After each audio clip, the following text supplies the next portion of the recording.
ایک بادشاہ کے دربار میں ایک اجنبی نوکری کی طلب کے لیے حاضر ہوا۔ جب اس کی قابلیت پوچھی گئی تو کہا سیاسی ہوں۔ عربی میں سیاسی افہام و تفہیم سے مسئلہ حل کرنے والے معاملہ فہم کو کہتے ہیں۔ بادشاہ کے پاس سیاستدانوں کی بھرمار تھی۔ اس نے خاص گھوڑوں کے استبل کا انچارج بنا دیا، جس کا انچارج حال ہی میں فوت ہو چکا تھا۔ چند دن بعد بادشاہ نے اس سے اپنے سب سے خاص اور مہنگے گھوڑے کے بارے میں دریافت کیا تو اس نے کہا یہ گھوڑا نسلی نہیں ہے۔ بادشاہ کو تعجب ہوا۔ اس نے جنگل سے سائس کو بلا کر دریافت کیا تو اس نے بتایا کہ گھوڑا نسلی ہے، لیکن اس کی پیدائش پر اس کی ماں مر گئی تھی۔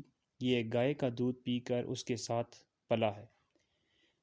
مسحول کو بلایا گیا۔ کو کیسے پتا چلا کہ یہ گھوڑا نسلی نہیں ہے؟ اس نے کہا جب یہ گھاس کھاتا ہے تو گائے کی طرح سر نیچے کر کے، جبکہ نسلی گھوڑا گھاس منہ میں لے کر سر اٹھا لیتا ہے۔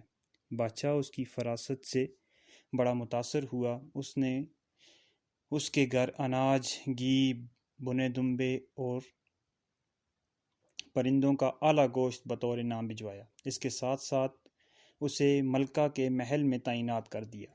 چند دنوں بعد بادشاہ نے مصاحب سے بیگم کے بارے رائے مانگی تو اس نے کہا طور و اطوار تو ملکہ جیسے ہیں، لیکن شہزادی نہیں ہے۔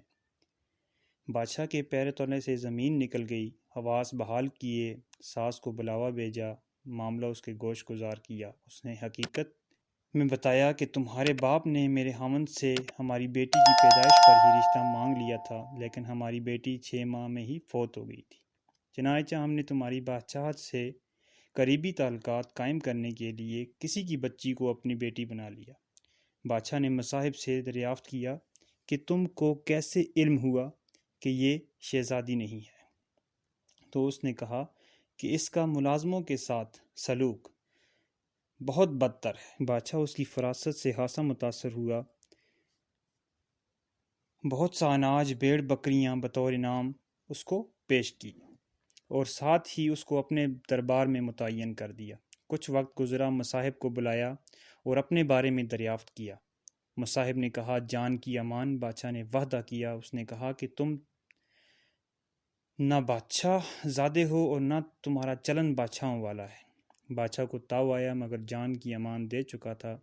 سیدھا والدہ کے محل پہنچا۔ والدہ نے کہا یہ سچ ہے، تم ایک چرواہے کے بیٹے ہو، ہماری اولاد نہیں تھی تو تمہیں لے کر پالا۔ بادشاہ نے مصاحب کو بلایا اور اس سے پوچھا کہ تجھے کیسے علم ہوا؟ اس نے کہا بادشاہ جب کسی کو انعام و اکرام دیا کرتے ہیں تو ہیرے، موتی، جواہرات کی شکل میں دیتے ہیں، لیکن آپ بھیڑ بکریاں، کھانے پینے کی چیزیں عنایت کرتے ہیں۔ یہ اسلوب بادشاہ زادے کا نہیں، کسی چرواہے کے بیٹے کا ہی ہو سکتا ہے۔